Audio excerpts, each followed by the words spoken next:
This is Fowl Players Radio, your podcast for arts, entertainment, and pop culture. Welcome. My name is Michael Spedden, your host. Every episode features fun, fascinating stories about people in the performing arts, actors, authors, dancers, writers, musicians, athletes, you name it.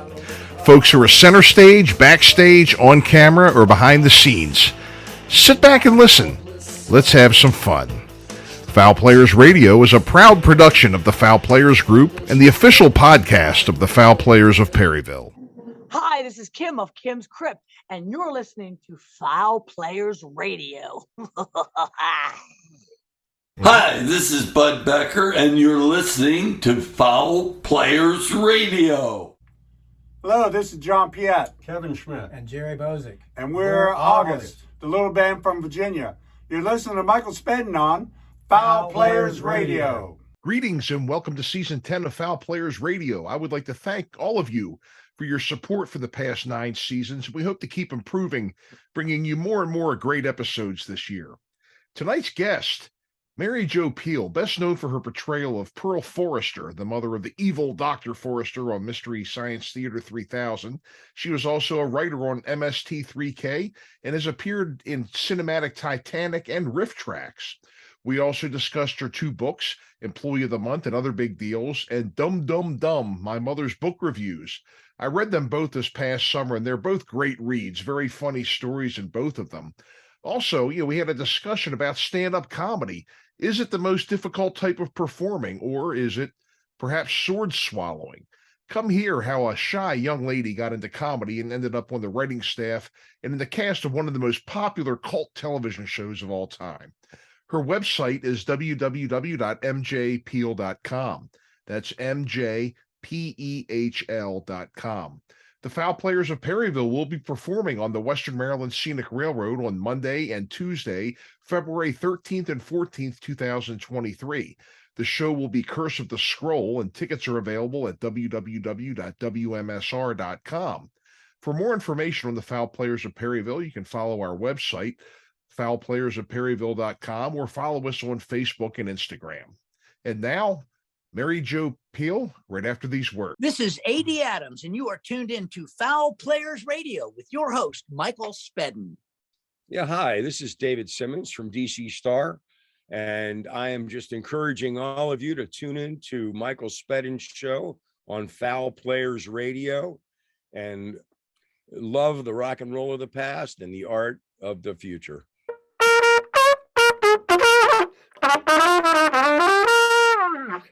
Hello, my name is Gunhild Carling, and you are listening to Fowl Players Radio, and I am interviewed here, so tune in. And folks, welcome back to Season 10 of Fowl Players Radio, and today I'm proud to sit down with Mary Jo Pehl. You'll know Mary Jo from lots of things. One of the big things that she's done in her career was Mystery Science Theater 3000, the role of Pearl Forrester, as well as being a writer on that show for many years. And she's also written some books that we're going to talk about today, too. So, Mary Jo, welcome to Fowl Players Radio. Great to have you today. Thank you. Thank you for welcoming me. I'm happy to be here. Wonderful, wonderful. Well, it's great to have you here. So, gosh, where to begin? One thing I'd really kind of like to ask you, I've read a lot about you and your books that you've had, and, I guess you kind of grew up a little more shy, a little more introverted, and then you get into the world of comedy, which really calls for somebody to be, the complete 180 of that. What was something that may have spoken to you, or was maybe a eureka moment that made you realize that this is where you belonged? I think it was that, honestly, I think it was that nothing else was working out for me. Okay. And, the short version is that when I graduated from college, I couldn't find a job. I couldn't keep a job because I got fired. The economy was bad, or I'd get laid off. Mm-hmm. And then I started temping. So it was one short-term job after another. And then a friend of mine took me to an open stage. He was doing open stages, and it was the mid 80s, big comedy boom, and especially in the Twin Cities in Minneapolis. Mm-hmm. And I try to remember 3 minutes of material, and it just kind of took even that short amount. And then I got into a long-term comedy review, and I was just about to get fired from the latest job, so it dovetailed nicely.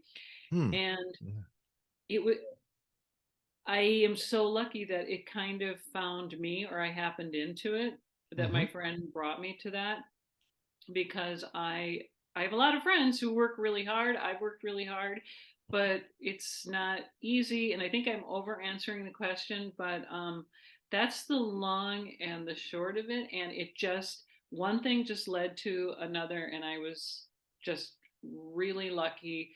Freelancing, doing comedy, writing, that kind of thing was steadier employment than my previous job sequence. Does that Wow. answer the question? Wow, that's and a lot of times that's always the opposite way, really, really finding a way to make a living in entertainment and, writing, comedy, acting, whatever it is, music. It really is, a difficult thing than to have that be, more steady for you.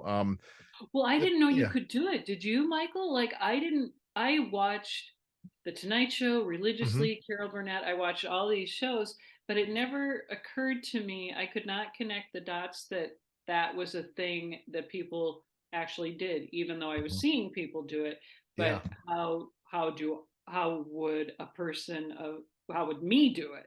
Right. You know what Right. I Right. mean? hmm Yeah, I understand what you mean there. I mean, I came up from the other side because I came up playing in bands, and that was a tough thing too. I mean, because doing comedy, you have one person to feed.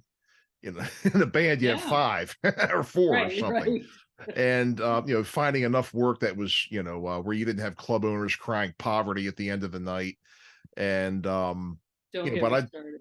no, yeah, I know, Mhm. and that I could tell, and I've told stories on the show too, about when we would go from Baltimore to New York to play, sleeping in the band truck, sleeping in the U-Haul in the middle of New York City, coming home Dude, the next day, just very, very meager accommodations to be able to I feel accomplish. yeah. Yeah, it was, and there's nothing, and the thing is, it's like, the minute you get a break or something like that, everybody thinks you're rich all of a sudden. Do you ever get that? Yes, yeah, I still do, and I am lucky, but I am not rich by any stretch of Um, the imagination. And I don't think, I think people are smarter or have a better sense of it, mhm, but it's still, the leap is really interesting. The assumptions are really mhm. interesting. Right. I mean, yeah, I mean, you get paid for the shows that you do and everything. You get your residuals and things like that coming in. But what people don't realize a lot of times too is those checks get smaller and smaller as time goes by, which is something else. And you don't get like $1 million for walking in the room. There's If pay only, yeah. I mean, scales and other that things that are. percentage is like, there are actual numbers that, like, that percentage is like 0.002 who get that kind of, who are in the Mhm. business and get that kind of payback, if you will. Exactly, exactly. And one quote that I get, another thing that I kind of remember too was in your book when you had after Mystery Science Theater was over, and you had done taken some time to do some things, and you went back home with your parents um, to prepare to go to New York. The one thing that they said to you when you were looking for something, they're like, "Oh, why don't you go be on CNN?" Or why don't you go to Vegas and be in a show? Like you're just going to waltz into the room and you know, Yes, my mother and my father, respectively. And yeah, I'm sorry to interrupt you, but yes, it was so sweet and earnest of them. mhm. Right. And it is, on that side of it, but again, that's kind of like another, misassumption that people have, like, just because you were on a network TV show, you're in good with, Leno, and Yeah, right. they And all I, know who you are, and you can just the come truth of waltzing the in. matter is like, I've never had an agent. I've never been able to get a manager. And hmm again, the big leaps that people make, I guess I would do the same thing. But hmm yeah, it's we lost my mother in 2014. So Mm, you yeah. saying that just brings up a lot of fond memories Yeah. of her earnestness and her coming around to supporting my job choice, which wasn't my job choice. It just happened. Right. But I'm sorry, Michael, I keep interrupting you, but I appreciate this conversation. Oh, not at all. Not at all. That's, you're my guest, and that's, we're here to hear all about you. So that's no problem at all. That's no problem at all. Some other things that I noticed too, and I'm just kind of bouncing around here. I really enjoyed both of the books, Employee of the Month and Other Big Deals, and Dumb Dumb Dumb, My Mother's Book Reviews. And again, you'd mentioned your mother. I just lost my father last year. But one thing that I noticed in the book was that Dumb Dumb Dumb was that your mother was a fan of the and I don't even know the name of the series, but the Detective Robichaux, which your mother spelled about 4 different ways, I think. My father was a huge fan of those books as well and had always recommended them over the years. But I really, if you want to maybe just talk about that book a little bit, Dumb Dumb Dumb, My Mother's Book Reviews. I guess I'll kind of set it up if I remember correctly. Your mother had passed away, and you found a box of index cards where your mother had written book reviews and all the books. She was an avid reader, and you kind of took those to relate to different things in your life. You kind of categorize about 4 or 5 of them, and they would kind of bring a memory together. Tell us a little bit about that. Yeah, it's a memoir. When we found this little recipe box, like a plastic recipe box full of all Sure. these index cards. It just sort of prompted. I think I just start writing when I want to process something. So I think I was processing her death and reflecting on it. And those index cards with her, she would write down what she wrote and give these pithy little reviews, because she started forgetting what she was reading because she read so much. So she wanted to make sure she wasn't rereading the same thing all the time.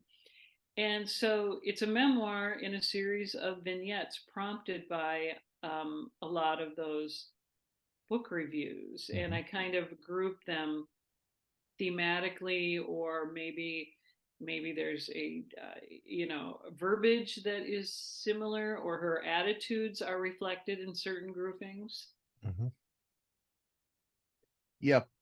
And I really liked how you were able to relate that to different phases of your life and everything. And you really had some funny stories in both books. And a lot of them were just things that we both go through, and some other things that are part of everyday life. Some of the dating disasters you brought up, I thought were pretty funny. We all go through things like that. And I could probably write some books on some things that I've been through.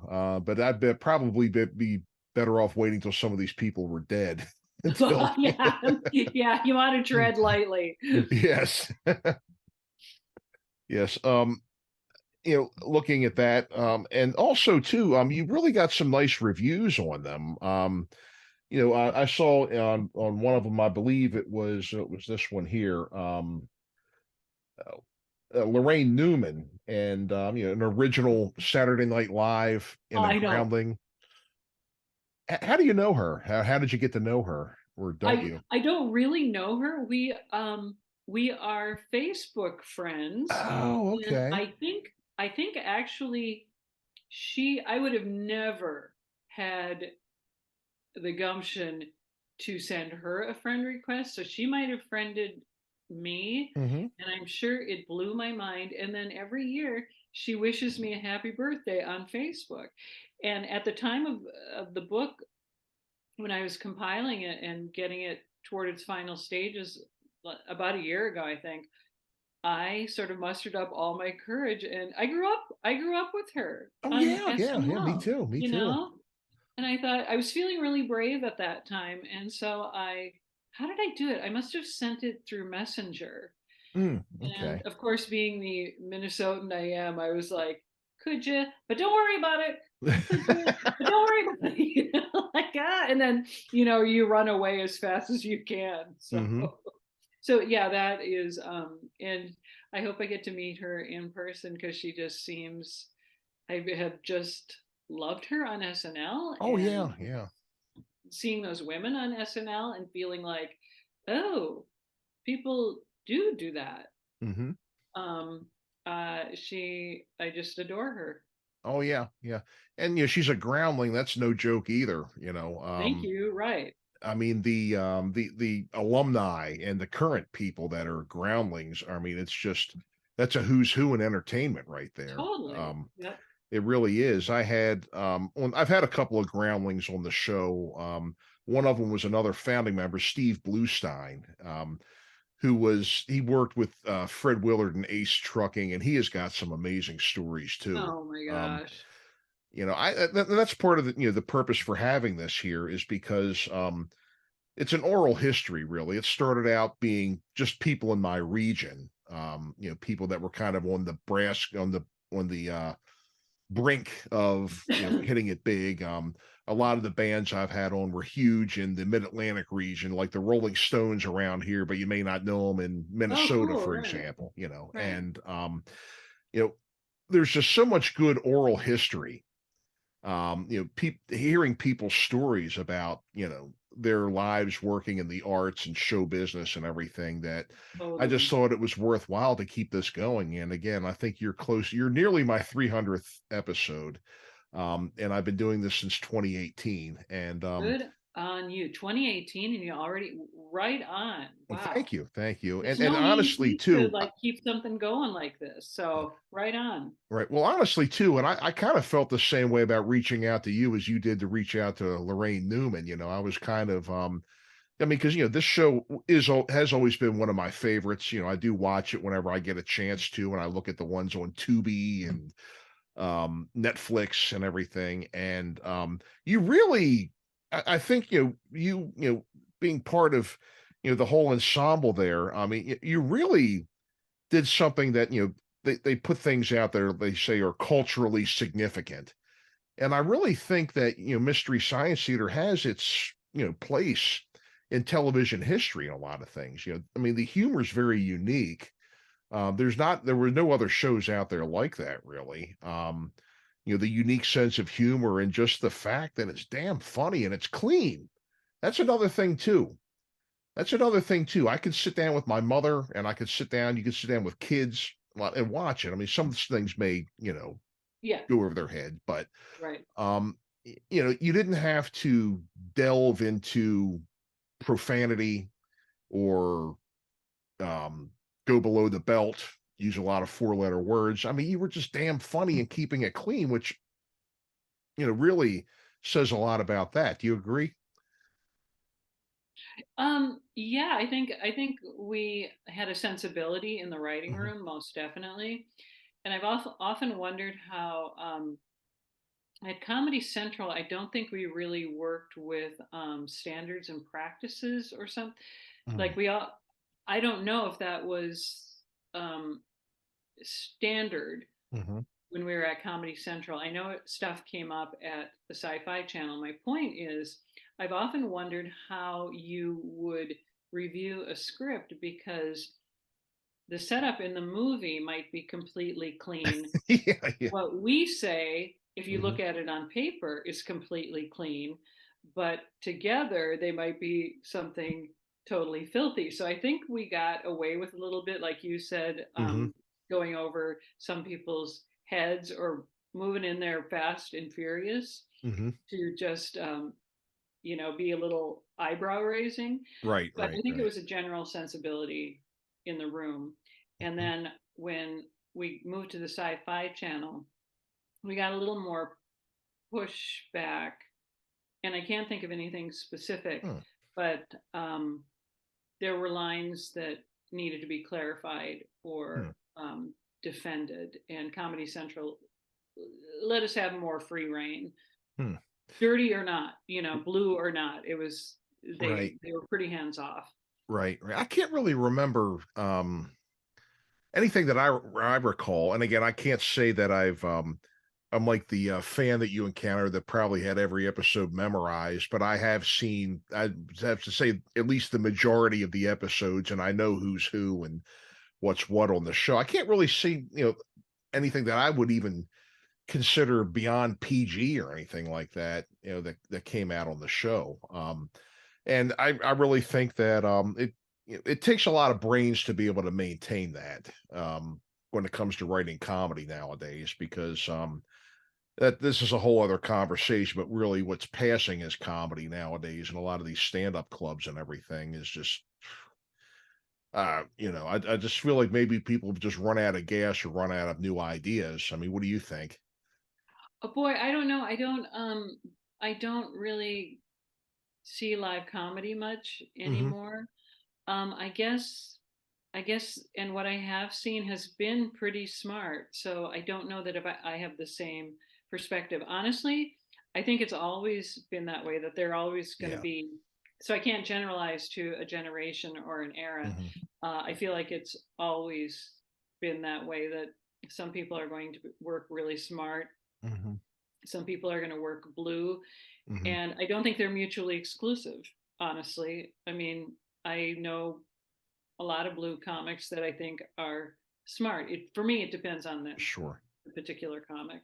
Sure. Okay. So another thing, you're kind of getting back to the book reviews. And this is kind of something else that sort of ties into everybody may be thinking that things are so glamorous all the time in show business. You had your first book, or one of the books, I think it was maybe Employee of the Month, came out, and you were offered to go on a bus tour on a Greyhound bus from city to city. Good Lord. No, that was I lived with my parents. Right. Yeah, and it was a tiny book, and it was mortifying because it was just full of typos. It was a very small publisher. I think he was kind of a one-man band. And I wrote it hastily, so I copped to that. And my favorite thing about it is my name got spelled wrong, even though there were fixes made that didn't need to be fixed in the document, right? And my name was spelled wrong. And when I pointed that out to him, he said, "But we fact checked it." And which is so the head exploding. And then I think he really thought this was going to be a big break for his publishing company. I can totally understand that. Guess what? I'm the wrong person for that. And he wanted me to go on a book tour. And that summer, Greyhound was offering $99 unlimited wherever you wanted in the US. And I have a lot of tenderness in my heart about it, but it's also really, oh my God. I didn't know how you do it. Like, do I take boxes of books with me on Greyhound? And I just couldn't imagine it, especially when I had friends who had quite a bit of success in the publishing world, and they talk about their book tours that were, first class limousine at the airport. So yes, that's the long and short of that story. Doing that on Greyhound, I'm kind of picturing John Candy in Planes, Trains, and Automobiles, lugging that big trunk around with him from city to city. Yeah, could you imagine? I mean, good on him. You know what? Good on him for thinking of how it could be done. But I just, that didn't pan out. Right. Something else here. I noticed in the your acknowledgments in the back of one of the books, you thank Joel Hoekstra. Is that from Trans-Siberian Orchestra, the guitar player? No, the name is Joel Hoekstra. Yeah. And is there a guy by the same name in Trans-Siberian Orchestra? Yes, he's the guitar player for Whitesnake, and he plays with Cher, and he also tours with Trans-Siberian Orchestra. Sorry, I don't know my musicians. How do you spell that last name? Hoekstra. Oh, interesting. No, this was an editor I worked with at Minnesota Monthly. Oh, okay. Yeah. Oh, different Joel Hoekstra then. Original essays appeared. Oh, okay. So it must have been just a different different person altogether then. Okay. I was wondering about that. I didn't know if you were if you had connections to him, maybe you're a Nope. White Snake fan or No, something, never even heard. Sorry, never even heard of him. My music knowledge is zero. Sure. Another thing I noticed that you had mentioned was the Star Wars Christmas special. That's one of my favorites. And then you had mentioned you were watching that, wondering how a Wookiee could get married or something. And Yeah, I was really upset that and this was back in the day where we didn't have the internet back in olden times, so it didn't have this widespread, this mass being out there in the world. And a friend of mine somehow got it on a VHS, which tells you how long ago it was. Oh yeah. And I was at a frustrating and lonely time in my life. I was really, really shy, well into my late 20s, early 30s. And I remember being so upset. So we're watching and we're laughing. And then Chewbacca introduces his wife, and I was indignant that even Chewbacca got, and I wasn't being ironic. I wasn't trying to be funny. It was like, it just sort of reinforced, it was bias confirmation that everybody got to be in a relationship, even though it was fictional. But at the time, I couldn't separate that. Right. I had the writer of the Star Wars Christmas special on the show. You may know Bruce Valanche, who was on Hollywood Squares. That was his. Of course. I had forgotten that. Yeah. He was he told me a lot of stories about writing that and everything. And between that, he also did the Paul Lynde Halloween special. Yeah. And those variety shows were just such a treasure from those days, aren't they? Loved variety shows, still do. Love that. Yep.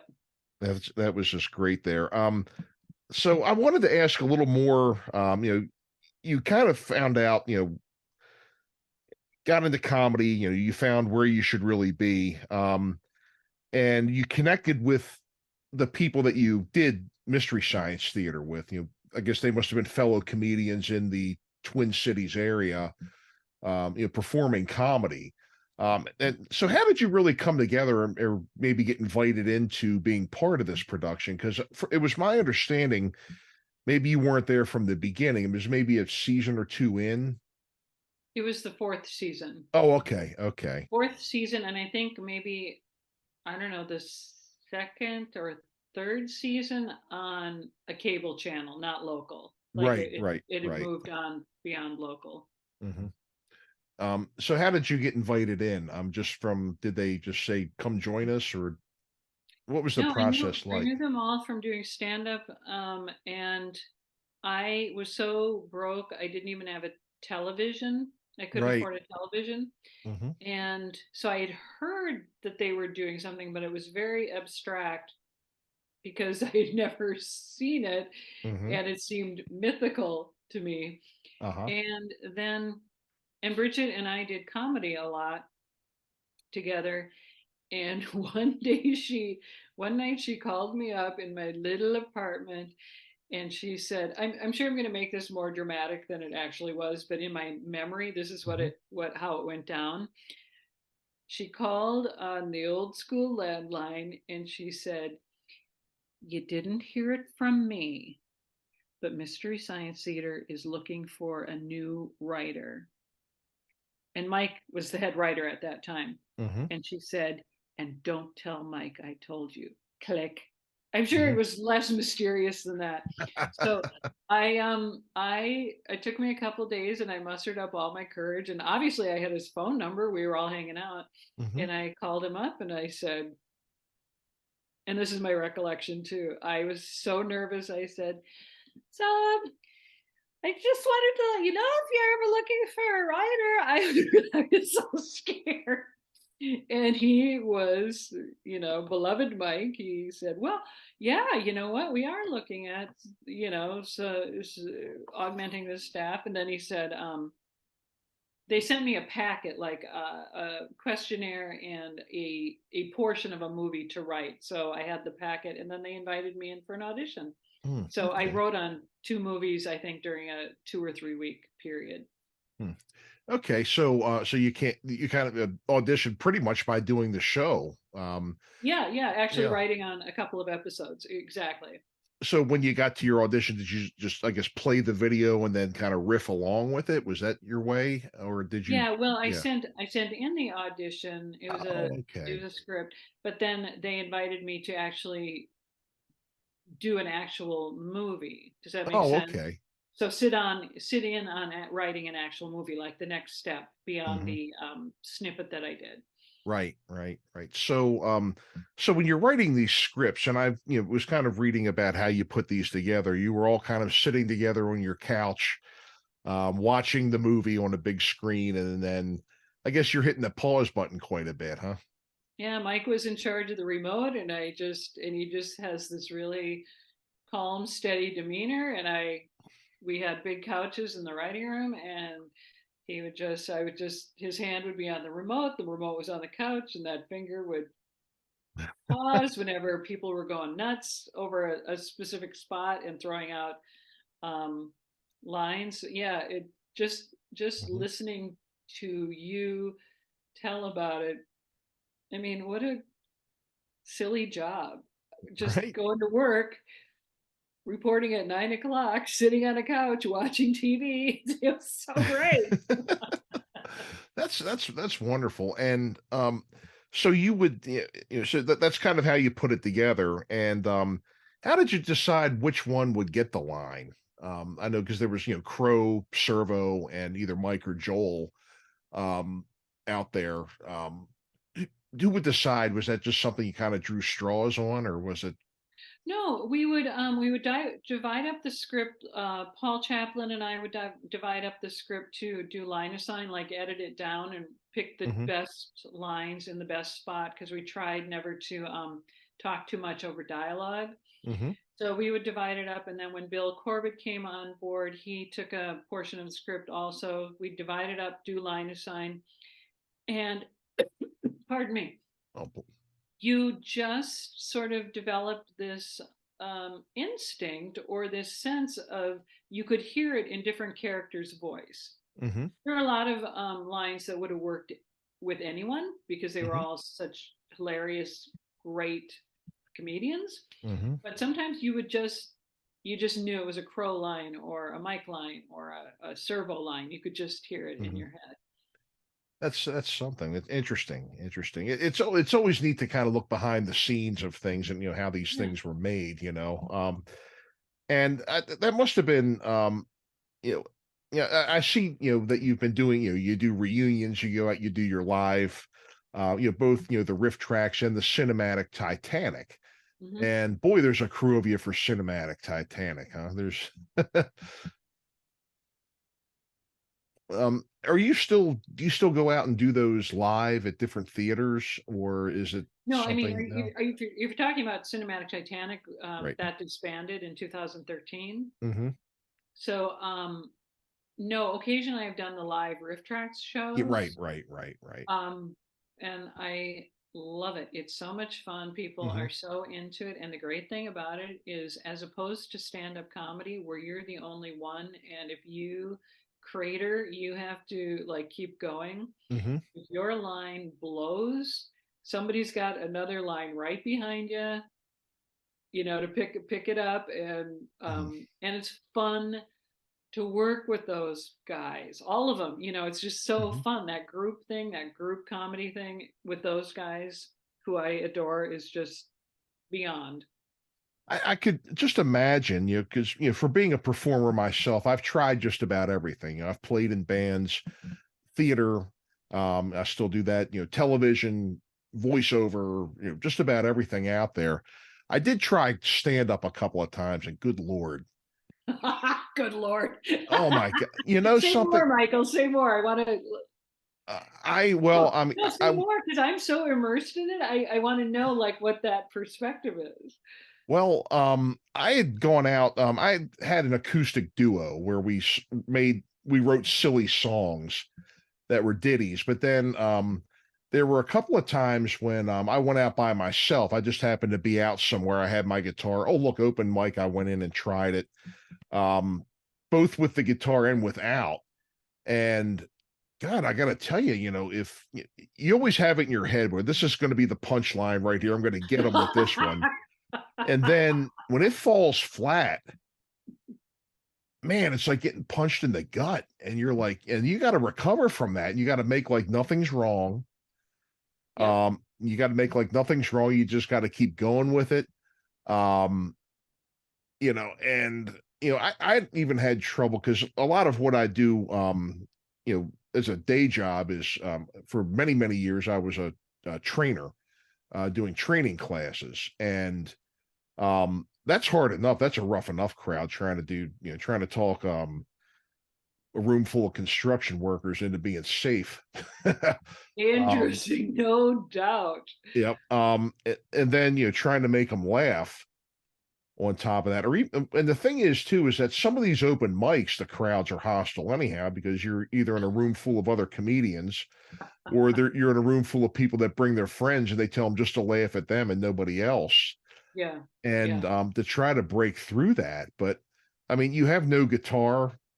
You have just yourself and your own wits to try to pull yourself out of that. And if things start going south, you got to get your hand on that steering wheel and pull that spinning car out of the median strip. And that is probably, I think, mentally the most challenging form of entertainment you could ever come up with to do. And believe me, my hats are off to people who are able to do that successfully. I mean, even when I go to a comedy club, I'm not somebody, having been a performer, I'm not somebody who would ever go out and boo anybody, even if they were bad or even if they were jerks on stage. Excuse me. I always make sure, even if something isn't my cup of tea, I give, good kudos to somebody who's willing to go out and make the effort. Now that there's some things I won't tolerate, like, arrogant behavior from somebody, or if somebody's a jerk to other performers, then the hell with them. But just having enough respect for people that have the guts to get up and do something. My hat goes off to that, especially stand-up comedians, because that is just a rough. It's probably the toughest thing. I mean, do you agree? No, I think that sword swallowing would be pretty hard. No, that's why I was curious to get your take on it, because I made my bones doing it, and everything you're saying is absolutely right. And I think I'm at a point in my stage life where that is all still really true. But I have a little more legs under me, and I'm at a certain age. I've been really fortunate to build many different things. So it doesn't,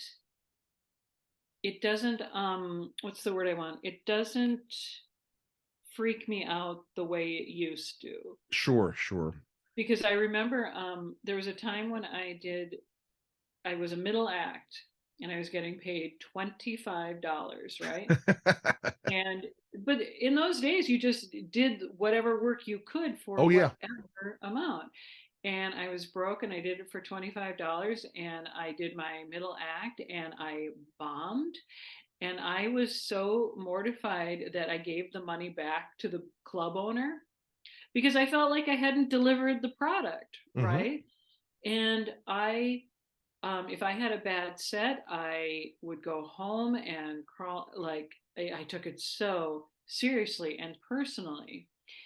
And I kind of love being this age and having this much experience, because it actually makes me do a better job to be really authentic in my storytelling and my stand-up comedy. And I still get to go home, and if I made people laugh, that is great. If I made people go home and not think twice about me, that's okay too.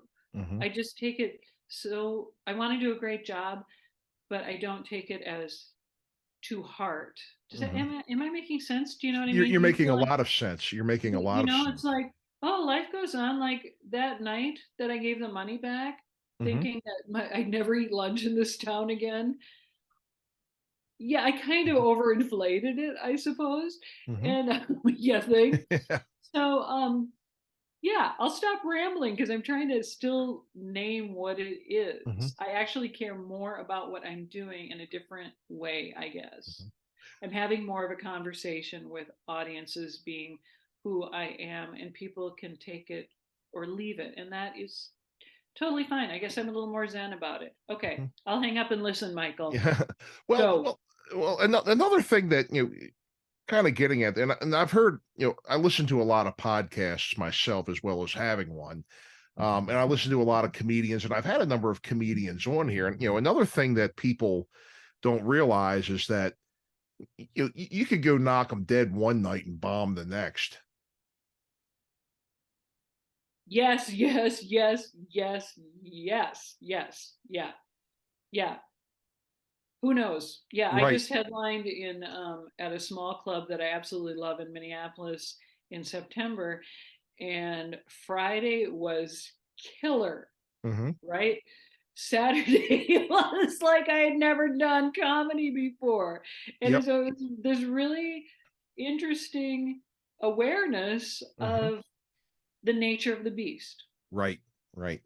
Um, I have experience with that as well too. I own a murder mystery company, and we do our, whoever will have us. A lot of it are riverboats, Oh, trains, wow. um, galas, fundraisers, breweries, wineries, Oh, right. all kinds of things like that. And it's improv. We have a storyline, but there's no written in stone script. Right. And the thing is like I've noticed sometimes on the train, we're doing the show 3 times. This car, this car, this car is one scene. Oh, And then this man. car, Right. this car, this car is the second scene. Wow, right. Okay. And the thing is, it's like we do the same scene. This car, we knocked them dead. The next car, tumbleweeds. In the third car, you may get like a lukewarm. And then you come back out, do the next scene, dynamite, lukewarm, tumbleweeds. Yes. You never know. You never know with that. And there's a lot of things that kind of factor into that as well. But I got to tell you, there's nothing more rewarding than hitting one out of the park. Totally. And I think all that points to the thing that I has been important to me is figuring out that since I can't predict or manage Hmm. the outcome, all I can do is the best I can do. And even if I'm doing a show and the audience is lukewarm, Hmm. or there's only 4 of them, I still want to do the best thing that I can, Hmm. and it's taken me a long time to commit to that. Like understanding it intellectually is a different thing Hmm. than getting up there and delivering that ethos. And the one thing I did know is that when I was doing stand up in the 80s with all my compeers, there were a million of us doing different shows with different people at different nights. It always really bothered me when people blamed the audience, Hmm. when Yeah. people would Yeah. yell at the audience to their face or get off stage. And yeah, there were some dead audiences, absolutely. Hmm. But it's kind of neither here nor there. Does that make sense? Right. Like Right. Right. you got to go get out there and keep working your material and do your thing, and you don't know where they're at. Hmm. Just so. Right. And the thing is too, is that I mean, sometimes when I'm watching something, um, and I think something's hilarious on TV, but I may not be, wah, ha, ha, ha, laughing out loud at it. But inside, I'm cracking the hell up. You can have audience members like that too. I mean, there's been times when, because usually what we do is, as people are leaving the show, we have like the reception line to greet everybody and say thank Yeah. you for coming. And some people are like, my God, you guys were hilarious. But I was like, well, I wouldn't have known by listening to you guys. Exactly. Yep. Another thing too that you kind of mentioned, whether you said whether there's 4 people in the room or the one thing that I've learned to kind of adapt to as well is when you get a big room of people and they're laughing and it's a positive response, that energy just takes you over.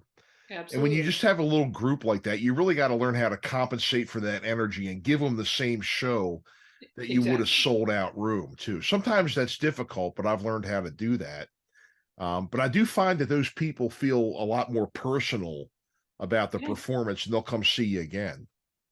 Yeah, and a sold out room isn't a guarantee either. Oh, right. Oh, You know, you're preaching to the choir there, man. Yeah, God. right? I mean, so it's so again, like brings me back to okay, then what is the work? What do I want to Mhm, be saying with my comedy? How can I have a conversation with mhm. whoever, whatever this group is? Right, right. And you got another thing too is that, yeah, and I've done this in the past too. I've had a couple of like Mr. Saturday Night moments in the band where somebody we're up there doing our acoustic duo. Somebody did something or said something and I've snapped at them a couple of times Yeah. and it just kind of You mean in the audience? Like yeah, in the audience? yeah, Like giving you shit? yeah. Oh, gall. And I Yeah. bit back and I Yeah, just no, I feel wah, you. Yeah. wah, wah. There Right. it goes. I was able to win the crowd back after a while, but for a song or so, it was just kind of like, ugh. Yeah, It you was, kind of like shoot yourself in the foot doing that, and mm-hmm, and then people get in the audience get weird about it, and I think it's got to be totally different when you're a musician because when you're doing stand-up comedy, it's an expected protocol that you are going to put that person in their place or make mm-hmm. them shut up or engage them and see where it goes. But Right, right, right. in music, you don't really have that Mm-hmm. leeway or leverage. Yep. If somebody says something, all right, 2, 3, 4, and you can go right back into playing and just kind of Yeah. drown them out and people forget about it. But Yeah, again, exactly. Right. stand-up comedy, it's just you. Self-reliance to the hilt right there. It's just Yeah, boy, you're really freaking me out now. I don't think I'll ever do stand up again. You really break it down. It's like, oh shit, that is what I do. well, like I said, it's very well. Yeah, another thing I wanted to mention to you too that I just absolutely loved was I was looking through the Mary Jo Pehl show, the Mary Tyler Moore intros that you put together for those. Um, Brilliant, absolutely I, brilliant. I give all props to producer Chris Gersbeck, who came up with all the visuals, Hmm. and it felt a little having been weaned on the Mary Tyler Moore show. Oh yeah. It felt a little overly proprietary. Hmm. Like I wasn't really entitled, but we hope it's regarded as an homage. Yeah, Um, exactly. and of course, that font had its roots much well before Mary Tyler Moore show Hmm. made it popular or well known. But well, thanks. Yeah, that's all Chris Gersbeck. I think, I think that would be taken as an homage. I mean, I would, I mean, obviously, you weren't doing that and trying to take credit for something Mary Tyler Moore did, obviously, I mean, those kinds of things. I mean, if somebody did that with something of mine, I'd be honored. Mm. I mean, especially somebody, coming from somebody the caliber of the Well, fact that, yeah, and it's not like I am very I try to be really sensitive about appropriating other people's Mhm, work. sure, sure. And a lot of people do that without even knowing it or just feel like they're entitled to it. Mhm, And this font was out there, and yeah, it is very yeah, but it is definitely salute to the Mary oh yeah. Tyler Moore show. And the fact that you're from Minnesota, where as she was, and I'm sure Mhm. that show was probably huge there in the 70s. Well, it was everywhere, but I'm sure Oh that yeah, was I mean we probably claim something. it like the house that they show as her apartment Hmm. is always in the news, like who's buying it, what they've done with it. I don't know if you knew this, there's a Mary Tyler Moore statue on Yes. Hmm. the Nicollet Mall, which is a shopping thoroughfare in downtown Hmm. Minneapolis, with her throwing her hat. So yes, we claim her like we claim Lizzo and Prince, and Hmm. absolutely. Oh, absolutely. Yeah. Oh, I've been I've seen that statue. I actually took a selfie with it about 10 years Oh, ago. wow. Okay. I was out there for business. I was out there on April 16th, and they got 1.5 feet of snow. And I Yes, was like, yes, that's on brand. Absolutely. I was like, you're not in Maryland anymore. I'll tell you that. But it was a nice city. I mean, I really enjoyed walking around down there and looking around downtown. It was Minneapolis. It was the Minneapolis side, not St. Paul, right? Correct. I think. That's right. Well, I knew I was with the statue, and it was actually really neat to see that, because that was constantly on in my house growing up too. The Mary Tyler Moore Show. My mother loved it. My wife, we watch it on reruns whenever we can. That's just It one of those still great holds ones. up. It is so, yeah, Mhm. near and dear. Yeah. Yep. Well, that's another thing too. You mentioned holding up. Um, you know, your work, definitely holds up. I mean, it's still funny. God, some of that stuff is what, 25 years old, I guess, right? Yeah.